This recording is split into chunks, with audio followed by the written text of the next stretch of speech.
High drama in Washington, D.C. Around the State of the Union address. And not having to do, well, I guess it is having to do with President Biden. Oh, it has a lot to do with him. But it was more about what his wife and what the vice president's husband did in the gallery. If you noticed at the beginning, before the speech began, the First Lady's walking in. Watch this. Wow. Play that again, Sam. What was that? Huh. That is full lip. Full lip. Now, we're not suggesting that there's... No. But we're not suggesting any swapping going on. There are political implications to this. So may I? Yeah, please. I want to lay this out. Okay. So Joe Biden's going to announce that he's running for re-election. I mean, that's clear. And in fact, I think he's already got his slogan, "Let's finish the job," because he said it like 10 times last night. That's what it's going to be. Okay, so he's running.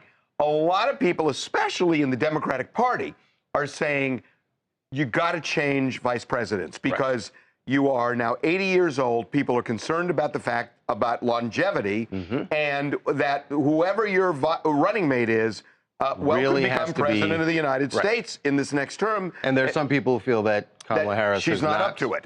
There is an element of the Democratic Party that is saying this. Now, the question is Biden going to stick with Kamala Harris or not?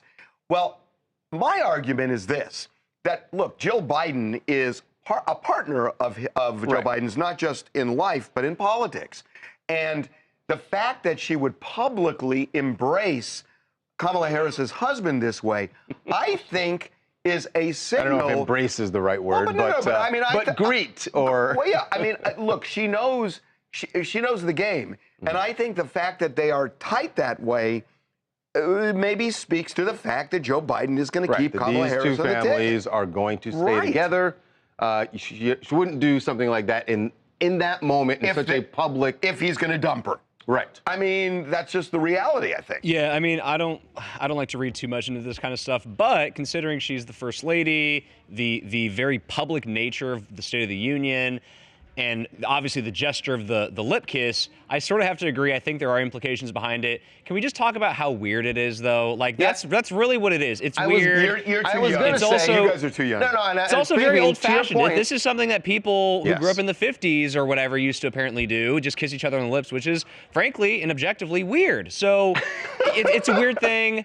No, I mean, and Fabian, good for Doug, by the way. I think you have a point in that, and that could sabotage this whole point that you just made, which I understand what you're saying, or it could just be that they are or one of them is a mouth kisser. There are people who do that, and it doesn't mean that much to them. No, it's just the way. I mean, what we got to do is we got to find photos of Does she kiss everybody Dr. Biden kissing other people, because if she kisses everybody that way, then... No, but Fabian, it really was a thing, and it wasn't just in the 50s.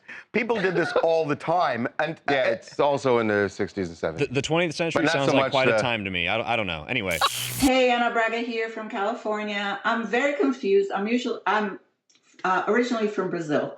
And when I hear like the kissing from the 50s, this is a natural thing. When I see Joe Biden doing it, it was very awkward, or maybe it was an accident. But at the same time, I don't want to be disrespectful, but when you're married to Joe Biden and the smell of Fixodent, maybe that's why she wanted a little bit.